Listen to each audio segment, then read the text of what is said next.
The views and opinions that are expressed in this and future podcasts are not the views coming out of the State Office of African American Affairs and are not the views coming out of any other state agency, including the governor's office. I'm Danny Golden. And I'm Devin Williams. And this is Re-Educated, a podcast brought to you by the New Mexico State Office of African American Affairs.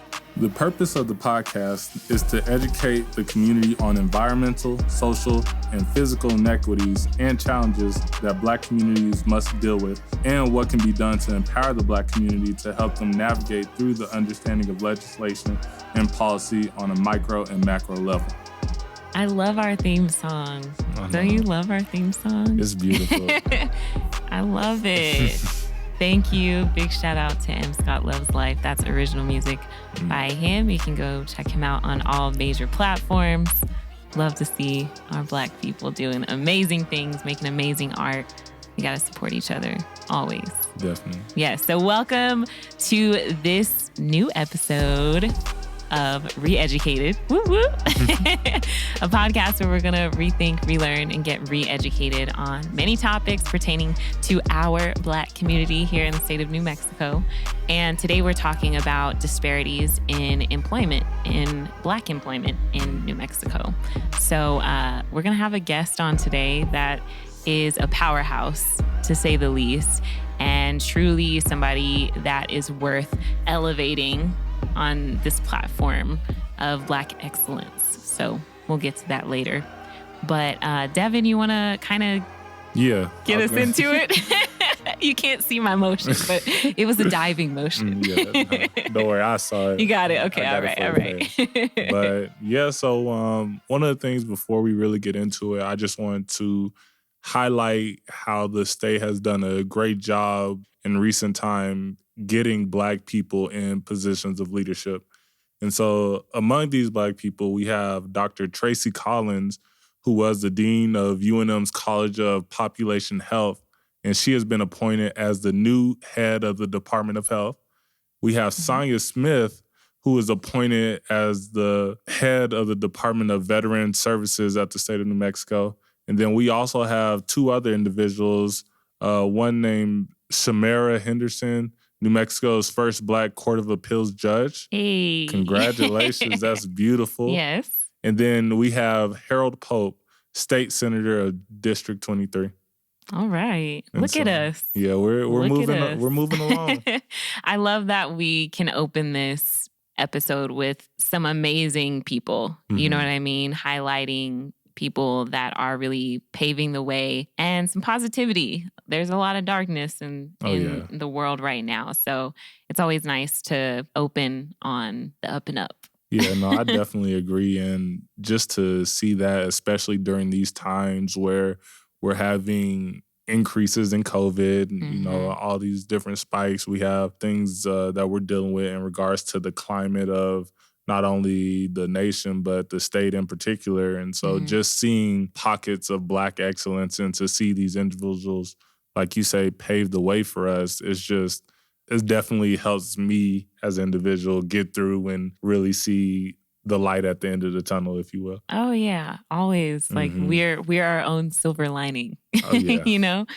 So that's awesome. But yeah, when you look at Black employment in particular, there's been a long-standing history of Black people not being in these positions of leadership.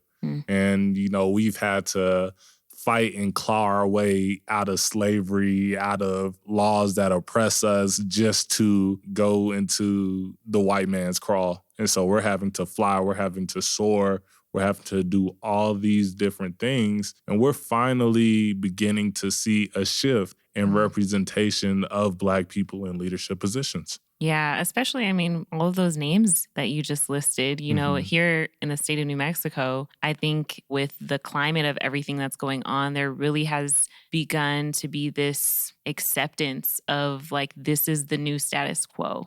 We have these people that are not only just worth not killing and not, you know, stomping all over, they're actually pretty great. They're pretty talented and they bring a plethora of different skills and knowledge and, you know, good things to the workplace. So I like it. Yeah, definitely. And I think specifically for New Mexico, we're starting to shift the rhetoric from a tricultural state to a multicultural state. Mm-hmm. And that's in part due to the ample amount of advocacy, not only for our own people, but for all of our allies out there who are understanding that we have a human rights issue where there's a certain group of humans that aren't being properly represented. Absolutely. And so with the change of that rhetoric, we're starting to get more visibility. We're also starting to have less misrepresentation of Black people in the media. And so, we're still dealing with, Black people can only be athletes, Black people can only be criminals, Black people can only be artists. But to have these individuals, specifically with New Mexico being highlighted, now you have Black people who can be the head of a Department of Health or the head of Veteran Services or being a leader of a hospital. Yeah. You know what I mean? And so we're definitely starting to shift that language and just really shifting the image of Black people specifically in the workplace. Yeah, from a macro level down to a micro level. So, where once you have this population of people that's like insignificant or treated as such, right? Because we're so small. Yeah. Now they're starting to look around them and say, oh, we have these people that are fighting for justice across the nation. They're seeing it on major news headlines, NBC, CNN, that the civil rights movement's going on. And like, hey, we should look around us and see that there's Black people in the state of New Mexico that are amazing, talented, smart, educated, and therein we see the rise to those positions. So it's awesome. Yeah, definitely. And before we go to the next thing, we definitely need for our current Black leaders who have had a more tenure track in these positions to start that succession planning, because we're losing a lot of young, bright individuals just because there's no succession plan, just because there's no mentorship, or we need more opportunities for mentorship to have more retention and retain these young, bright people that are coming out of the University of New Mexico, NMSU, Highlands, Eastern, coming out of CNM, all these different colleges, community colleges, and universities. I think it's interesting too, trying, like, that was already something we wanted to strive for, right? The older generations reaching to the youth to uplift them and, like you said, have that succession there. But now we're also dealing with the challenges of a pandemic, So it was once already hard to like make that connection, and now we're seeing that challenge touch every part of our lives. So yeah, it's an interesting tidbit. It definitely is, and I completely understand the presence of this pandemic. Yeah, delaying a lot of different things that are very relevant to the Black community, specifically with Black youth that aspire to be in these leadership positions. And so as we continue to navigate this pandemic and to continue to stay safe and utilize COVID-safe practices, we need to continue to start breaking those barriers and really connecting not only the older generation and connecting to the youth, but the youth being able to listen and being able to connect with the older generation. So it's definitely... You know how us young folk are. Yeah. We know us everything. Millennials, We know everything about everything. We don't. But no, that's a really good point that we have. It has to work both ways. They have to, reach to us and we to them, know. So I love it.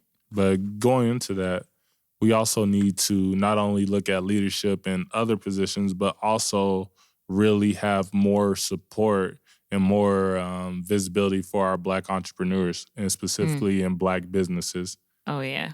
Just because a lot of Black businesses out here aren't necessarily represented in the right way and don't necessarily feel the support that they would need. And, a lot of that is in part due to the lack of representation when it comes to entrepreneurship and support systems and the allocation of resources towards Black businesses, because, technically you do have resources that are out there for everybody, but are they accessible to certain people though, Exactly. And it's and we can go into the data, but there's been a long history of Black people, specifically when it comes to loans and partnership, where they've been discriminated Oh, against. absolutely. I mean, Wells Fargo had to pay out what it was upward. It was million. It was a ridiculous amount of money, but still couldn't even make up for the fact that, I mean, they had names for these loans, the ghetto loans and all, like, yeah, it was serious. If you haven't heard about that whole thing, look that up. But that already exists. You know, it's hard to get loans sometimes just in general to have your capital to start your business. Yeah. But for us in particular, you know, because unfortunately, those biases exist, especially in that world, you know, where all of those stereotypes come up. And it's like, I'm not about to give you a loan. Exactly. But it's like, but I'm trying to do the thing that you guys always say, lift myself up. You know what I mean? I'm trying to start a business. I'm trying to, you know, face challenges. So, and you know, for the Black community, we a lot of times are marginalized and again separated from some of the pockets of society that has access to these resources. And so us being a marginalized group, there has to be a targeted intent to provide these resources to the Black community. And so we're working on that now. There's still a lot of work that needs to be done. But as we continue to fight for advocacy and as we continue to fight for that representation, and as we continue to encourage more Black entrepreneurs to do what they do and really try to be successful in the way that they feel that they can be successful and continue to grow and develop, we'll start having that change and we'll start seeing a shift specifically when it comes to Black people in New Mexico. Yeah. And I think that's incumbent upon allies as well, because yes, everyone, you know, has their jobs and they go to work and they're a business professional, right? But outside of that, you're just you. You're a human and you have the power to, you know, shift your way of operating and you know what I mean? Like reach over those lines to people that are different. You know, if you have the power to do so, and you're in a position of power to hire someone that's Black or to give that loan or something like that. I feel like that needs to be a thought just on a human level. You know what I mean? First. Yeah. And we forget, like, it's, you know, somebody's Aunt Mary in that position at the bank. But it's incumbent upon people who are listening to this to say, oh, yeah, I am in a place of power where I can make a difference for this community. So I think that has to be recognized as well. Oh, yeah, definitely. And I think that shift in mindset and understanding if you are in a position of power and you are privileged in that position, your studying and your understanding of history, specifically when it comes to American history in general, but also more specific Black history in New Mexico, as you have a holistic understanding of that, then you'll start to hopefully naturally shift your mindset into understanding, okay, if I'm a privileged person in this position, let me start looking at how to provide an equitable opportunity for the Black community versus equal and saying, well, you know, we did all this stuff. We had all these things that help us to be on top. Now we're at the same spot. Like, no, it doesn't work like that. Yeah. Just to get into one of the resources for Black-owned businesses, I'd like to again highlight the Economic Development Department for the mini-series that they're putting on specifically to help Black-owned businesses, as well as our offices on Chasel Winds is going to provide more resources in regards to helping Black-owned businesses to legitimize, to understand how to find resources, providing more accessibility to resources, and just overall improve the knowledge area of being an entrepreneur. That's awesome. Big ups to y'all. Oh yeah, you know, we're making strides, you know, slowly but surely. Absolutely. But one of the reasons why we are where we are right now, specifically when it comes to not only Black employment, but also Black-owned businesses, is the lack of support and the lack of opportunities for the youth in New Mexico. if I think about how much, like, I know you were in Texas, right? You know, for your childhood, but I was here. I've been here since I was 7. And I really think about, you know, coming up, and I have to acknowledge my privilege in this, you know, being a lighter skinned Black female. Yeah. I know, like, there's privilege in that, right? But even still, I, you know, can observe, and growing up, that was always very apparent that Black youth just didn't have the same opportunities presented to them. You know, in fact, not the same opportunities, and then lots of obstacles along the way too. So yeah, and I did grow up in Texas, but I think we had similar experiences in the lack of opportunity and lack of access to education when it came to employment and you know, financial literacy and all those basic things that should be, in my opinion, basic knowledge that's taught in public schools and taught as a foundational part of living in society. That would be too much like right, as my grandma used to say. But yeah, no, like, that's definitely a problem, you know, when it starts that young to where you're shut out of opportunities from that young of an age. Yeah. And so I think that is an important aspect to address, you know, from like, how do we provide our youth with more opportunities to allow them the space to do what it is they want to do and become what they want to become. Oh, yeah. You know, like, that's the American dream, but that's every child's dream. Like, you know, we always ask kids, you know, what do you want to be when you grow up? What do you want to do? You know, and some children's dreams shouldn't be like shut down more than others. Oh, yeah. I think that just sounds super terrible and sad. Yeah. No, like, when I was a kid, you know, I was blessed enough to work hard and become a basketball player and have the opportunities that I have. But I was interested in cars and I was interested in mechanics. And I know I used to tell my dad, hey, can we go to a junkyard so I can mess around with the cars? I can try to build something. And, you know, I'm just a little kid. I don't know any better, but that's a dream. And, you know, my dad's like, no, that's not really realistic for you to get into, or, you know, I have other plans for you, or I just don't have the time. It's just all these different, again, like you said, obstacles that are put into place. And, you know, I could have been a really great engineer possibly, you know what I mean? Or I could have done something different because I was passionate about it. Not that I wasn't passionate about basketball, but there's so many kids who deal with some of the similar things that I dealt with, in the sense of having something that they're passionate about or something that they want to do that's against what's stereotypical for them. What society wants for you, essentially. And that's interesting that you said your dad said those things, but it's almost like, you know, society was saying those things vicariously through your dad.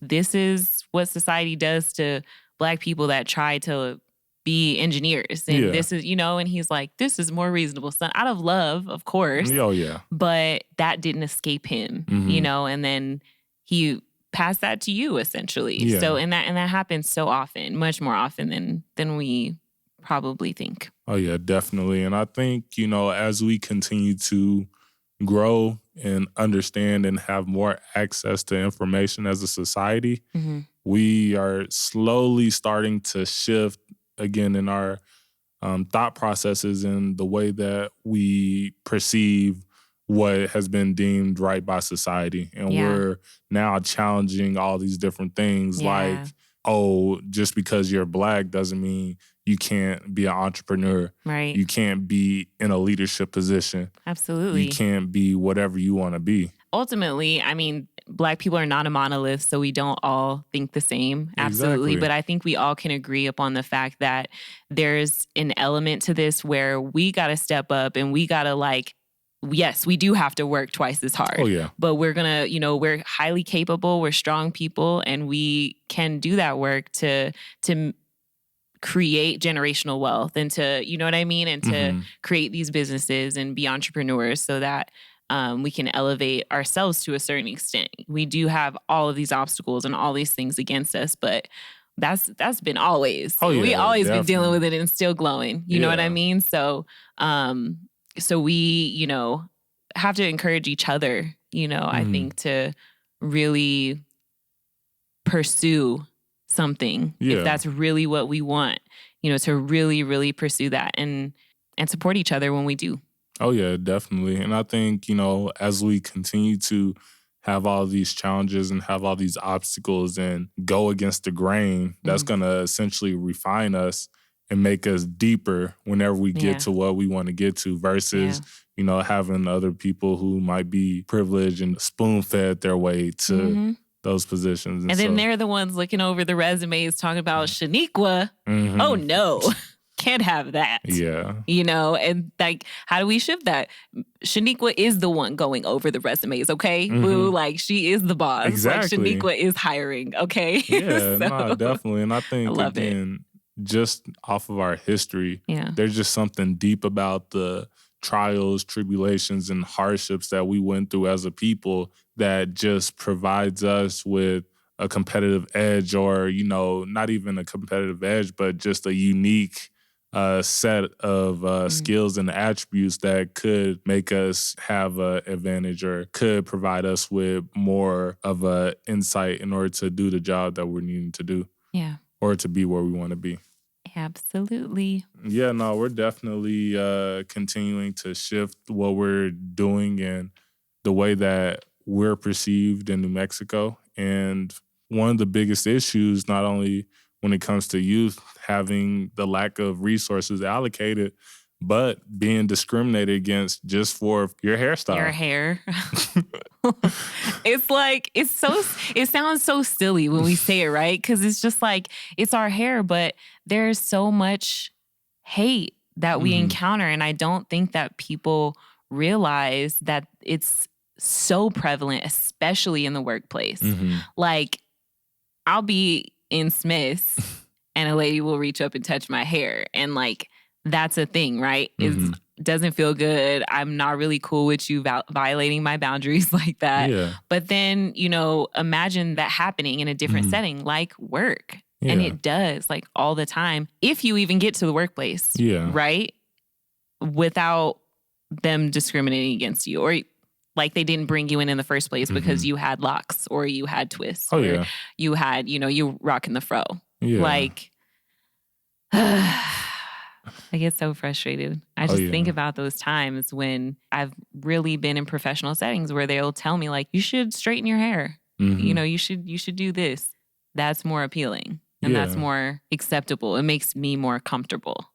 It's disturbing, actually. Oh, yeah, it definitely is. And why do I have to make you comfortable just because I'm being myself? Right. Why do I have to look like a thug just because I have dreads and, that's a protective style and that's the way I want to naturally wear my hair? Right. But because it makes you uncomfortable because it's not clean cut, like, or, whatever that definition is that you labeled it as. Right. Because you can have a clean cut and still have dreads. Absolutely. And have other hairstyles. And it's not just for Black people, but, it's for Latinx community, for sure. It's for the Native American community, Absolutely. all these different communities of color that are being discriminated against just because we have certain ways that we want to wear our hairstyles, or that, that's part of our tradition or a part of our culture. And, to continue to be criticized and having different opportunities revoked just because of your hairstyle. Like, how ridiculous is that? I mean, because we be shining. Like, the braids be looking fresh, like we shine. And it goes back into history when they, in slavery, they would make us cover our crown. They would make us cover our hair because it was just like, nah, like, you can't be walking around looking that fresh, that, it is a way to push us down, obviously, to separate us from each other, from connecting to each other in our history and our roots. And that's present today, and we see it all too often, in the workplace. So yeah, definitely. And speaking of crown, there is the fact of the Crown Act that's out there. Yeah. And it's essentially looking to address some of the underlying issues and the systemic issues that go on, specifically when it comes to hair. Yeah. I know in California, they have passed something along those lines and everything. And, I definitely think it's something that whenever you have the opportunity to educate yourself on, to look into. I understand that they're looking to bring a Crown Act here to New Mexico. And so just one of the ways you can look at it is going to nmlegis.gov and looking at the different interim committees, and I'm sure that it'll show up on there. Yeah, absolutely. I think that's something that this day and age has taught us to, if we really care about something, look it up, research it, and figure out how you can do your part. That is one thing that I'm loving about Instagram right now is there's all these people that are mining this information. So it really is out there. There's, people that are activists that are doing the work to uncover and put these petitions out there and put the number to that, legislator that you can call. I love that. Oh, yeah. I'm double tap. Yes. Yeah. Activism. Yes. Definitely. And, continue to, again, there should be no excuse for you not being able to understand just because you didn't do the research. Yeah. As you do the research and you continue to navigate, see credible sites and look at a holistic view of it, then you'll begin to understand and you'll begin to grow and develop. And, that's not only helping you out, but that's you doing your due diligence to help out your society and educating yourself and understanding all the things that are going on, again, from a holistic perspective. Especially for our Black family out here. Oh, yeah. For sure. We got to be the change that we want to see in the world. Somebody famous said that. Oh, yeah. But yes, I guess we come to the part where we're going to go to a break real quick and hear from our sponsors. And thank you all for listening. Thank you to our sponsors. Here they are. We'll be right back. Since 1912, Loveless Health System has been committed to meeting the growing healthcare needs of the Albuquerque community. They're invested in bringing people, providers, and technology together to ensure patients receive the best care possible. The vision of African American Student Services, AFRO, is to cultivate Black excellence on the university campus through educational discourse, leadership development, holistic health, wellness practice, and community engagement. The African American Student Services program at UNM provides culturally relevant programs designed to assist primarily African American Black students in making a confident transition and successful adjustment to the University of New Mexico.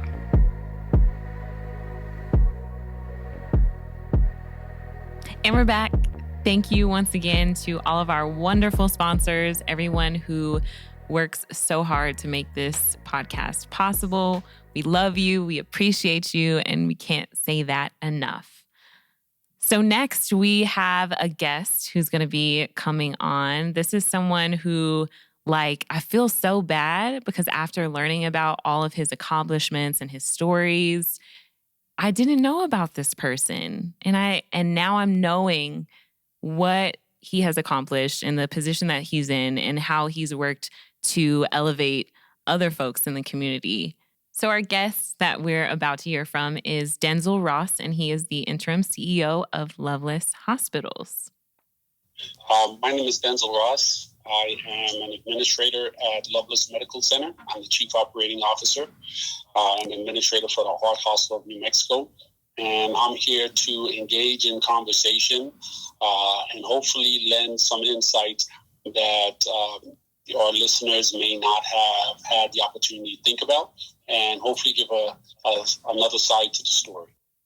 Perfect. Thank you. And just to get started, how did you get to where you are right now? Well, it took a lot of mistakes. It took a lot of people who were interested in my best interest. It took a lot of people who allowed me to fail, and it took a lot of me learning from other people's mistakes. I started my career in Kansas City, fresh out of college for my master's. So I was blessed to start at a pretty young age. And I started my career at Truman Medical Centers in Kansas City, working for John Bluford, who was the CEO there at the time. I spent about 7 years there at Truman Medical Centers. And almost each year and a half, was a different role with a different responsibility. And what came with that was a different opportunity to learn and grow and do something different and stretch myself. After leaving Truman, I joined HCA in the Executive Development Program at Overland Park Regional Medical Center in Kansas. And I was there for about 2 years before then taking the COO and Ethics and Compliance Officer role in San Antonio at Metropolitan Methodist Hospital. I was there for about another 2 years before this opportunity here in Albuquerque was shared with me, and I thought it was a great opportunity to serve a great community and to do some really great things. And so January of 21 would actually make it 2 years that I've been in my role here in Albuquerque at Loveless Medical Center. That's beautiful. Congratulations. And that's an amazing story, just to see all the things that you went through and to see where you're at now. And what is it like being in that position, being a Black man in that position of leadership? It's tough. It's tough. And I think one of the things that I've been blessed with is that along my career, I've just been blessed to be placed in the right place at the right time. And I always tell people, preparation and a little bit of luck and, praying parents has kind of helped me work through a lot of tough times. Being a Black man in healthcare in a role like this is definitely tough because you don't see a lot of people of color in healthcare as it stands. And then when you get into healthcare from an administrative level, there isn't a lot of people of color there. And so what makes it difficult is, I would say I have to work a little bit harder to, even dating back to college, I was always out of the mindset that, when I played basketball, I got to be the first one in the gym and the last one to leave. And that's kind of the way I see it. I've always had to work a little bit hard. I've always had to take on the role that nobody else would. I've always had to challenge myself to prove myself because I needed to go the extra step because I purely wasn't being looked at. And, I had to have my work speak for me. And so I had to go the extra mile and do more, which as I look back, I think at the time that I was going through it, I was upset about it and questioned why am I doing all this extra work? But I think looking back now, I could definitely say that it has worked in my favor every time. And I'm happy I had the people around me that would challenge me and push me to do so. But it's tough. It can be difficult. But, you live and you learn along the way. And you learn to build relationships with people of color and people who are not of color, who don't look like you. And you find people along the way that are there that you can talk to, ask questions to, and who are genuinely interested in my well-being and my interest. And you know that they will give you not the answer that you want to hear, but the answer that you need to hear that would help you to find yourself in the best positions. Yeah, that's awesome. I think it's important for us to speak to so many young folks that are listening and have aspirations to become a successful part of the business world here in New Mexico. What would you say specifically to young people that are in that position, especially in the times that we're living in with the civil rights movement and COVID and all the other big things that are happening? What words of advice would you give to those youth? Well, I will give them the same advice that I was given because I find that advice to be timeless. One of the first things that I learned was that, you have to find a mentor. When I was finishing up college and I wanted to be a healthcare administrator, I didn't know any healthcare administrators. I didn't know any healthcare executives. And so I had to work to find myself a mentor who was in the field that I could ask what people may say, hey, that was a stupid question, or you should have known that. But I had a mentor who was open and willing to share with me.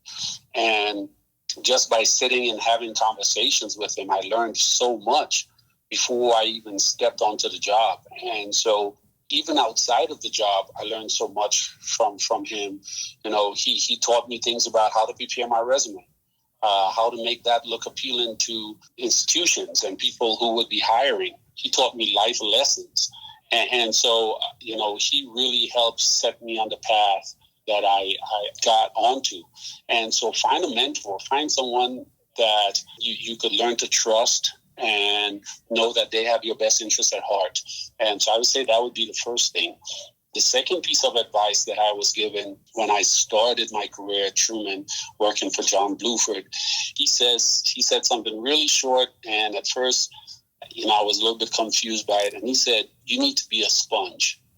I said, what? He said, yeah, you heard me correctly. Be a sponge.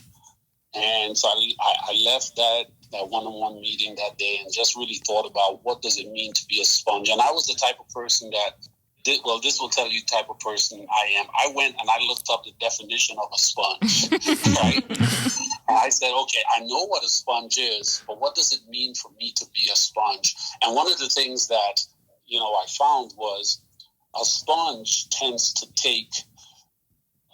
absorb the content of any environment that it's in.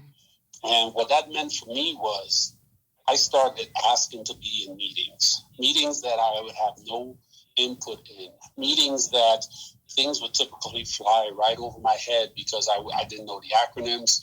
I didn't know what they were talking about. It was medical terminology. It didn't make sense to me.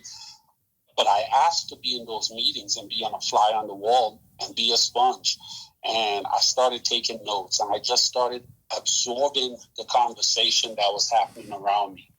And the more and more I did that, the more and more I learned and I grew, to the point where, you know, within the first couple of years of starting my career at Truman Medical Center, I had worked and been part of so many different departments, clinical and non-clinical. Even though I don't have a clinical background, I now found myself in meetings where I was adding value, and I was part of the conversation because I had been there before, and I learned what the topic was, and I learned what we were talking about, and I learned what was important at that time. And it just allowed me to learn and grow. So I would challenge you guys, folks who want to find themselves in leadership roles, you know, to be a sponge. Say yes to that job that at first may not look like the glamorous one. I took a few of those jobs. One job in particular, I remember talking to my COO, my CEO, John Bluford at the time, and he said, I want you to be my night administrator. And my face said, yes, I would love to be your night administrator, but my head said, man, I don't want to work nights. You know? I took the job, and even up to here recently when I interviewed, it's one of the two positions that people always ask me about because it's such a unique path for somebody in this role to have gone through. And so, you know, that all came from me saying yes, being a sponge, listening, learning and growing, educating myself, studying, doing my research, and then saying yes to opportunities that you may look and say, you know, that's not what I want to do. But if it doesn't take you off your path of your career, say yes to it and go and learn and use it as a stepping stone to something bigger. And so I think that would be the three, you know, pieces of advice I would share with our listeners who are wanting to make the path, their career into an executive leadership role, whether it's in healthcare or it doesn't matter what field that you're in. Yeah, that's amazing advice, Denzel. Thank you so much. I think there are going to be a lot of young people that feel really inspired by that. Oh, yeah, definitely. And I think that's something, even as you get older, and even if you're a 10-year individual in a position or already in a leadership, I think that's very good advice to have and to continue to educate, continue to grow, and continue to learn because nobody ever knows everything. No, you can always learn more. You can always grow. And so thank you again for coming on the show, and thank you again for providing your insight and everything that you've done to make all this possible. We really appreciate you. No, I appreciate you guys too, taking the lead and being out there and having these conversations and putting out material like you guys are. It's so needed. And so I appreciate you guys doing the work. Of course. Thank you. Well, we'll be in touch. Thank you again, and have a great rest of your night. Talk to you soon. All right. Take care, guys. Bye. Bye-bye. Bye-bye. So, we appreciate Denzel for coming on. He provided a lot of great insight, especially when it comes to these aspiring professionals trying to get into these leadership positions. Definitely. To be the COO at Loveless, I mean, takes amazing hard work and dedication and commitment. And I love what he said about just being a sponge. I feel like that's good advice for everyone. Just always learning and always taking in as much as possible. Yeah, definitely. And I can also resonate with him just touching on the nitty and gritty part of getting to where he is. Yeah. And so putting in those hard works of hours, really doing some of the things that he didn't necessarily want to do. Yeah. But knowing that when you do those things and when you put in the extra effort and when you go the extra mile, that it pays off in the long run. And Absolutely. so him providing that testament, me being a basketball player, I could resonate with being the first one in the gym, last one out, getting up extra shots. And so, that analogy definitely resonated with me. And I still, like him, use those practices in my practice today. Yeah, me too. I think that's amazing advice that he gave, every word. So, and just to add on to that, one of the things that I want to also tell young aspiring professionals is whenever you're in any line of work, you have to stay hungry. That was something my coach told me when I was in high school, that the moment that you stop being hungry for what you want, that's when you're pretty much giving up on it and you're quitting on your dreams. Yeah, absolutely. You want something bad enough, you gotta really, really go for it. And for us, like really, really going for it is like, like we gotta do life like the Olympics. Exactly.